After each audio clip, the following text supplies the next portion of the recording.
Right, so I recorded a whole ass other video, but it devolved into a rant towards the end, and I don't really want that. Um, ooh, that was loud. Yeah, so this is my old Wattpad account. We're gonna be reading my old Wattpad shit now. This was one I was vaguely proud of, The Dimensions of Lunamoth, Part 1. Excuse me. Quick thing, okay. Took like 5 weeks to make. Yes, I don't know. I don't remember any of this shit. Luna walked along the train tracks of the local station. Snow covered the ground. Fog was like a blanket around the station. Huh.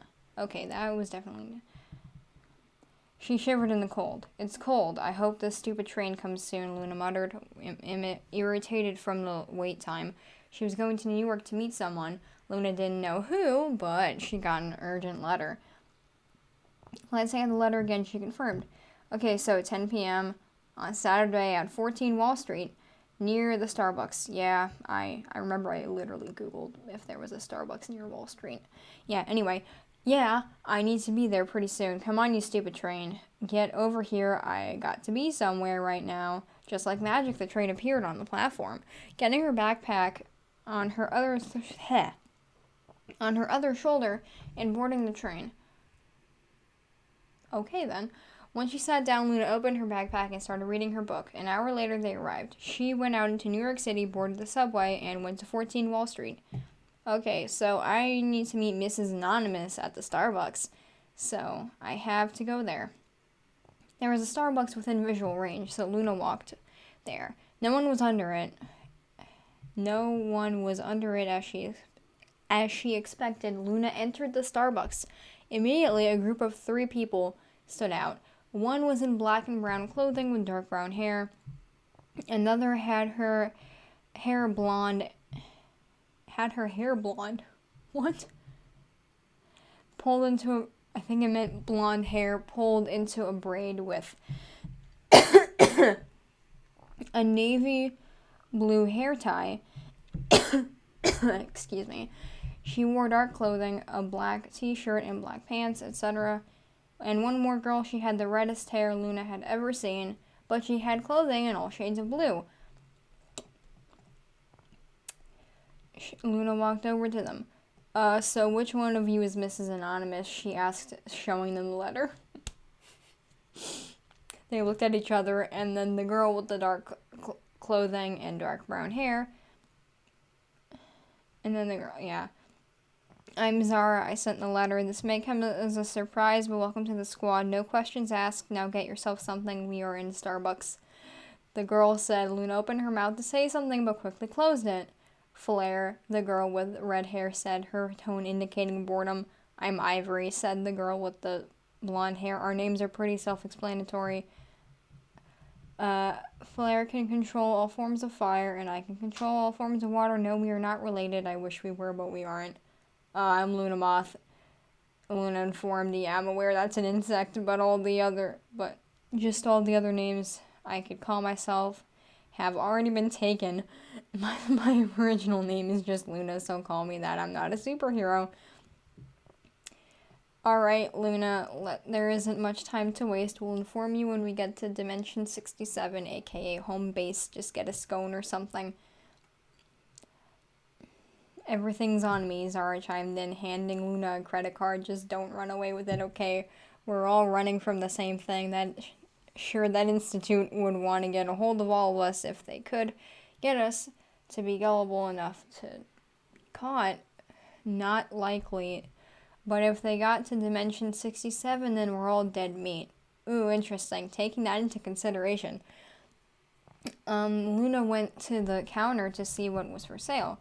There was an Izzy and an old-fashioned glazed donut that looked pretty tasty. Fun fact, this is actually one of my Starbucks orders. The other one being, it's either an Izzy and an old-fashioned glazed donut, or it's 3 vanilla bean scones and an Izzy.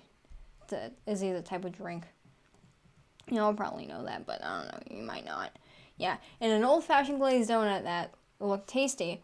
He grabbed it and checked it out. Well, I got my food. Let's go to this Dimension 67 thing. New York isn't that kind to me, she said as she walked back to the table, which the squad was sitting at. Luna, come on. We need to go to the bathroom. The portals are in the mirrors. So we need to use the mirrors. Come on, before anyone sees us, Ivory exclaimed excitedly, getting up and starting to walk there as the whole group followed. No one really cared because that was a little normal. The bathrooms were one stall and there was one mirror. Luna was oblivious to how that worked. Though many questions weren't answered, she was sure they would be soon. Okay, Flare, you go first, then Ivory, then Luna, then me, Zara explained, reaching into her pocket and pulling out a crystal of some kind. She held it up to the mirror and whispered some kind of incantation, and the mirror suddenly opened up into some kind of void. What is that thing? Luna screeched in surprise, backing away so fast that she slipped on the floor and landed on her side. Shut up, Luna, not so loud. There are people outside. Those scientists at the Institute could be anywhere. They have spies, you know. They could be anywhere. Ivory exclaimed, making a snowflake magically and putting it in her hair. There, my hair looks so good now. Then Flare walked through the portal, Ivory following shortly after. Then Luna went. She saw the world fade away. And it was 30 seconds before Zara came through, too. They emerged. They emerged somewhere in a forest. It was pretty big. Welcome to Sleepy Hollow Forest, Dimension 67, home base. This is Sophie's place. This forest is home to mutant owls. They have these gigantic wings, but their bodies are totally normal. Flare explained, her red hair glowing brightly in the sun. Luna noticed she was wearing new black gloves. What are those gloves for? They look great on you. Is that the fashion statement here? She blurted out without noticing. Luna closed her mouth. No, Luna, I need to wear these gloves so I don't set anything on fire by accident. I can't control my mutation that well. It's really hard. Valid. Flare explained, twiddling with her thumbs. Alright, sorry. Luna apologized, looking down at her feet. Okay, people, Zara called. We have a total of 45 days until the Earth is completely taken out of existence, so we gotta find A, who is doing this, B, why, and lastly, C, why. If it's a force, easier or if it's a force, easier, we just have to find out what it is and how to stop it. What if it's a person, and they are infected with evil? Flare explained. Question. Then we find a way to kill the evil and keep the good. If it's a failed experiment at the Institute, then we need to find a way to reverse its effects and destroy it. But if they think that we are dangerous, we gotta get them. It's not gonna be pretty.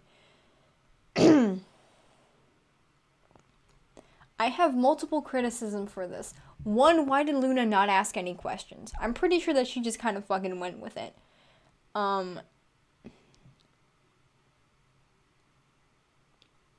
Yeah, she just went with it. She just went with it. And some of the grammar here is crap.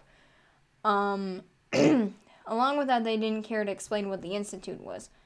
I'm pretty sure that they... Yeah, no, that's just a plot device. The words are repetitive. That's a thing I noticed in my writing. 14 Wall Street. Okay. Home base. Barely any questions. The mutant owls, though, that is something that I made when I was a kid. I basically made an alternate dimension with all my elementary school friends, but, like, we were owls, and the dimension was called Sleepy Hollow. It was a great time. I have recently revamped it, actually, into something different. A little more, fit. Scientifically vague. Yeah. A little more fit for stuff. Why am I even scrolling this shit? Scrolling through my sticky notes. Looking for the thing that I made. Yeah, I found them. Y'all can't even see the shit. And yeah. Anyway, I might rewrite this. Also, this is just completely fucking random. Yeah, this is garbage. This is hot garbage. I suppose I've written worse things. I have